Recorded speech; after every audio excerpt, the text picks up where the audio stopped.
Emma's mornings always began the same way.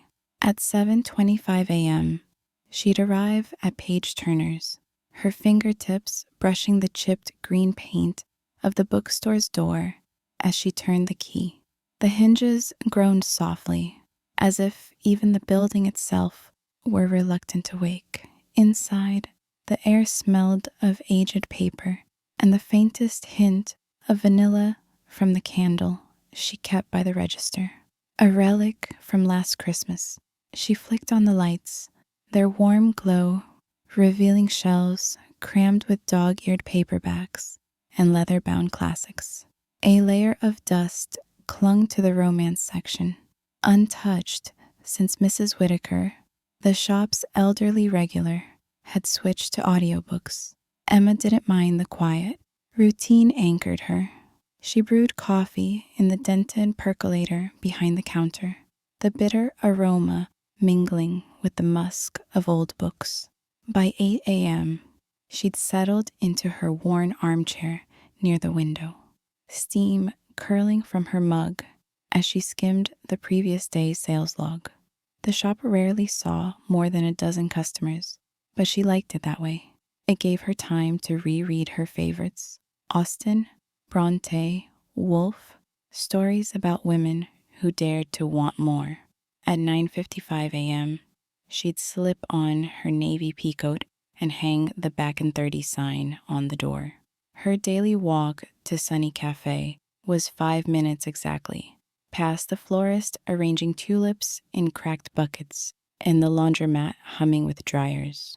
The cafe was a hole in the wall with peeling mint green walls and a chalkboard menu that hadn't changed in years. Rosa, the barista with a silver nose ring and a tattoo of a quill on her wrist, would already have Emma's cappuccino ready. "Extra cinnamon, just how you like," she'd say, sliding the cup across the counter. Emma would nod her thanks, retreating to the corner table by the window where sunlight pooled in a buttery patch on the floor. That Thursday, the rain came without warning. 1 minute, the sky was a pale, indifferent gray. The next, it split open, drenching Maple Street in seconds. Emma barely made it to the cafe before the downpour, her hair clinging to her cheeks in damp strands. She shook out her coat, ordered her usual, and sank into her seat with a battered copy of Persuasion. The bell above the door jingled. A man stumbled in, laughing breathlessly as he shook rain from his hair like a dog. His coat, charcoal wool, slightly too big, was darkened at the shoulders by the storm. He glanced around, scanning the cramped space. Only Emma's table had an empty chair nearby.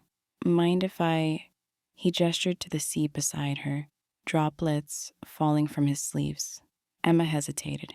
She liked her solitude, the invisible wall between her and the world. But his smile was easy, unassuming. "Go ahead," she said, tucking her book closer. For a while, they sat in silence. He ordered black coffee, no sugar, and scrolled absently on his phone. Emma pretended to read, but her eyes kept drifting to his reflection in the window. Sharp jawline, stubble shadow, a faint scar cutting through his left eyebrow.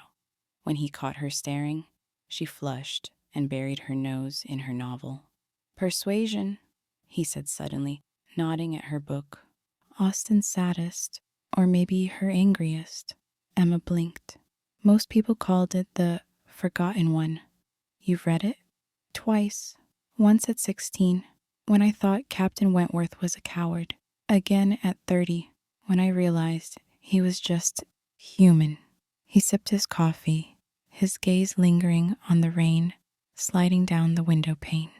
"Do you ever wonder what Anne Elliot's life would have been like if she'd said yes?"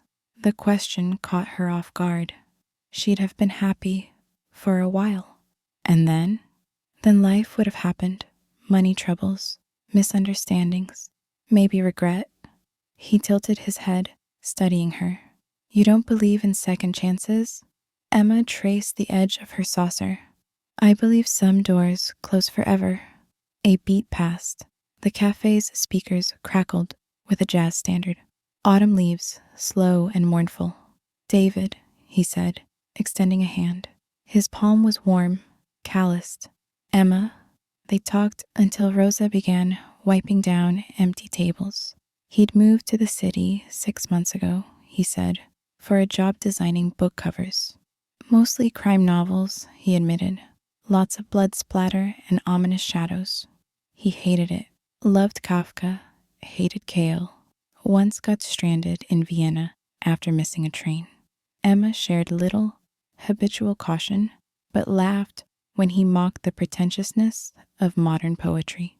As the rain slowed to a drizzle, he checked his watch. I should go, but he hesitated, tapping his thumb against his cup. There's this botanical garden nearby. The old greenhouse has these orchids that look like they're from another planet. You should see them. In this weather, best time. No crowds, just plants and rain. He stood, shrugging on his damp coat. Tomorrow? Noon? Emma's throat tightened. It felt reckless, dangerous in a way she couldn't name. But his eyes were bright, earnest, and for the first time in years, she wanted to say yes to something that scared her. I'll bring the umbrellas, he said, as if it were settled. When he left, the bell chiming softly behind him, Emma realized she'd never finished her coffee. It sat cold now. The cinnamon sunk to the bottom like forgotten sediment. The botanical garden was quieter than Emma expected, the kind of quiet that hummed with life.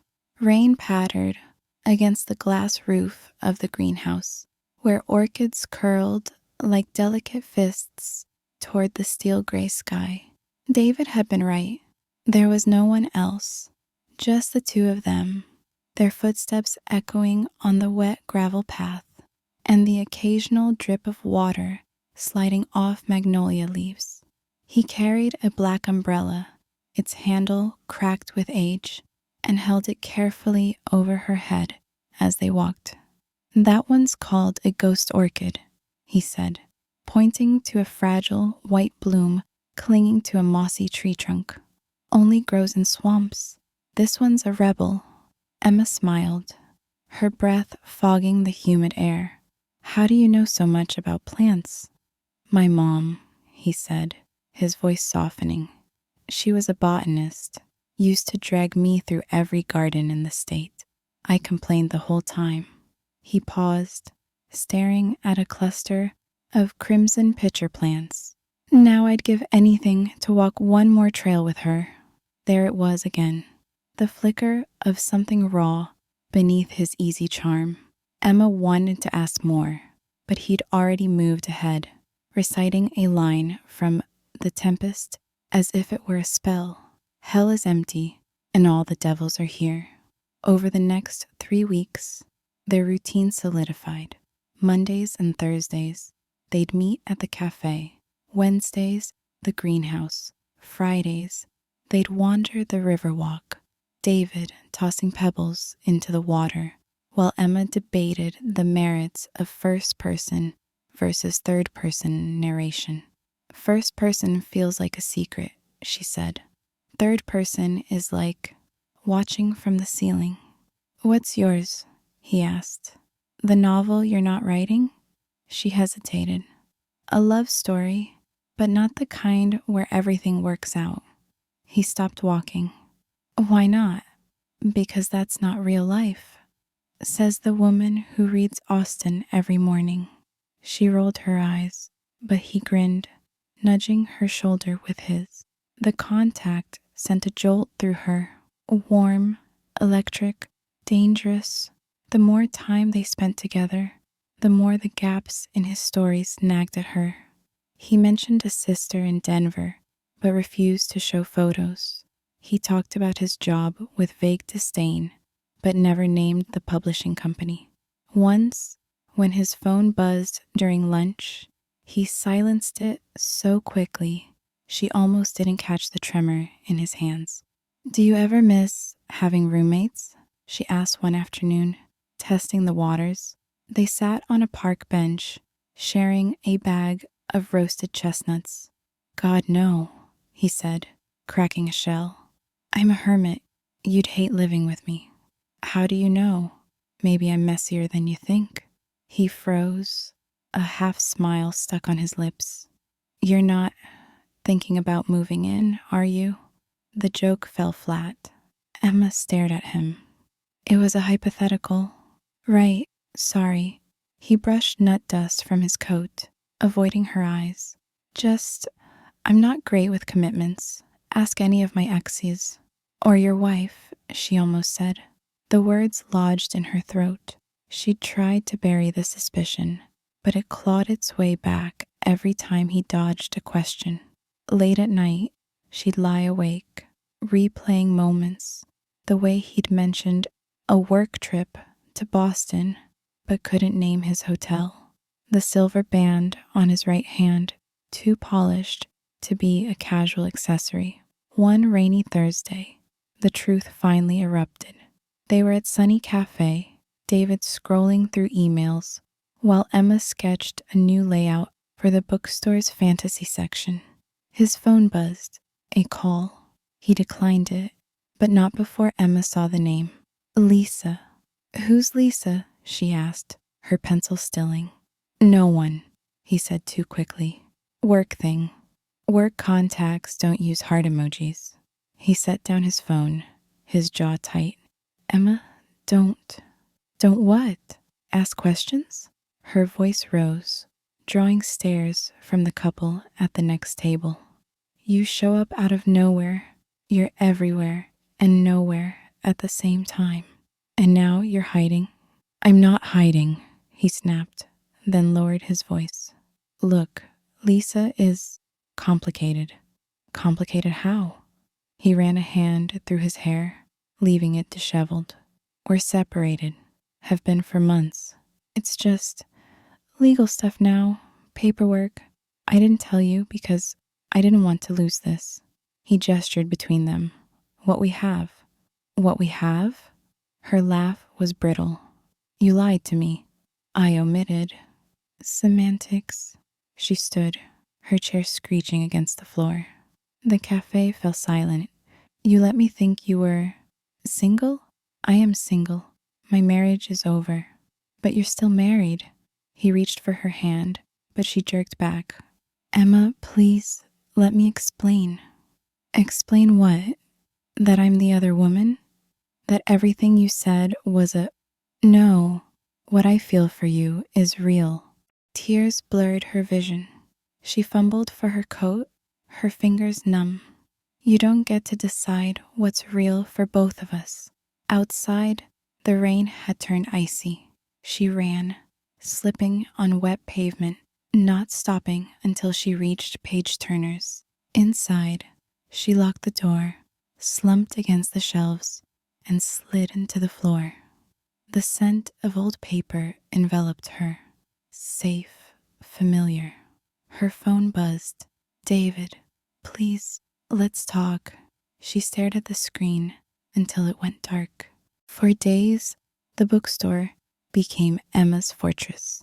She arrived earlier, left later, and rearranged entire sections with a fierceness that left her palms chalky with dust. The romance novels were exiled to the back corner. The poetry section, once neglected, now sprawled across the front window, bathed in sunlight. She told herself it was for marketing, but Rosa saw through it when she stopped by with a cappuccino and a raised eyebrow. Hiding or healing? Rosa asked, setting the coffee on the counter. Working, Emma said, refusing to meet her gaze. Same thing. At night, she'd lie awake, replaying every conversation with David. The way he'd quoted Neruda that rainy afternoon. I want to do with you what spring does with the cherry trees. The warmth of his hand brushing hers as they walked. The flicker of panic in his eyes when she'd asked about his past. She hated herself for missing him, hated him more for making her miss him. A week after the cafe confrontation, Emma found a letter tucked into the bookstore's mail slot. Her name was scrawled in familiar handwriting on the envelope, the paper smudged with rain. Emma, meet me at the greenhouse, 4 p.m. today. I'll explain everything. D. She crumpled it, tossed it into the trash, then fished it out 5 minutes later, smoothing the creases against her thigh.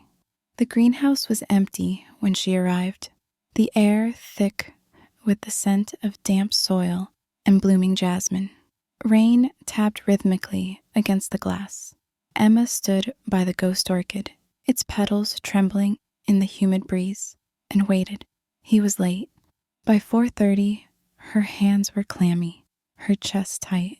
Of course he didn't come, she thought bitterly. Another lie. She turned to leave. Emma. David stood in the doorway, his coat soaked, hair plastered to his forehead. He looked hollow, shadows bruising the skin beneath his eyes. You came, he said, stepping closer. She crossed her arms. Start talking. He did. Words spilled out of him like a confession. Lisa was his high school sweetheart. They'd married young, divorced young, but reconnected last year when his mother died. It was a mistake, he said, voice cracking. We tried again for 3 months, slept in separate rooms, fought every day. I ended it for good the week before I met you. The papers. He pulled a folded document from his pocket, the edges frayed, dissolution of marriage stamped across the top. They're finalized next week. I didn't tell you because I wanted to be free first, to give you everything. Emma stared at the papers, the legalese blurring. You don't get to decide what I need. I know. I'm sorry. I'm so goddamn sorry. His hand reached for hers, then dropped. Let me fix this. For a moment, she wavered. The David she'd laughed with in the rain was still there, buried under the wreckage. But trust, once shattered, cuts deeper the second time. You can't, she whispered. He flinched as if she'd struck him. What do you want me to do? Leave. The word hung between them, sharp and final. David opened his mouth, closed it, then nodded. He set the divorce papers on a nearby bench and walked away, his footsteps echoing until the greenhouse swallowed them whole. Emma didn't move until the rain stopped. Winter arrived quietly. Maple Street frosted over, icicles clinging to the cafe's awning like glass daggers. Emma resumed her morning coffee ritual, but now she sat at the counter, chatting with Rosa about everything and nothing. The window seat gathered dust. One December afternoon, as she shelved a stack of donated books, a title caught her eye, The Unwritten Life.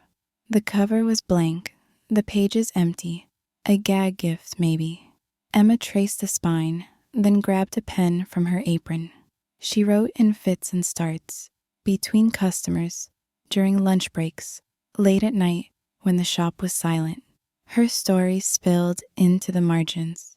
A bookseller who fell for a man made of half-truths, a ghost orchid that bloomed only in storms, a love that wasn't wrong, but wasn't right. She didn't write an ending. On New Year's Eve, as snow blanketed the city, Emma stood at the bookstore's window, watching revelers shuffle past in scarves and glitter. Her breath fogged the glass. Behind her, the shop glowed warmly, a fire crackling in the hearth she'd dragged in from the storage room. The bell jingled. We're closing in. She turned. David stood in the doorway, snow dusting his shoulders. He looked older, his stubble peppered with gray, but his eyes were clear. Hi, Emma's pulse thundered. What are you doing here? He held up a book, Persuasion, the same battered copy she'd left at Sunny Café months ago. Returning this, she took it, their fingers brushing. You kept it. Couldn't let Captain Wentworth go unfinished. A faint smile. How's the novel? Which one? The one you're writing. She hesitated, then nodded to the blank book on the counter. Still figuring it out. He stepped closer, close enough that she caught the faint scent of cedar, his old cologne. What if it's a happy ending? Emma's throat tightened. Life's not an Austen novel. No, he said softly, but we get to choose our own plot twists. For a heartbeat, she imagined it, his hand in hers, the snow falling outside, a future rewritten. But the ghost of his lies still lingered in the corners of the room. She stepped back. Goodbye, David. He held her gaze, searching for something he wouldn't find. Then he nodded, turned, and vanished into the storm. Emma locked the door, stirred the fire, and opened the blank book to a fresh page. Once, there was a woman who loved stories, but forgot she was the author of her own.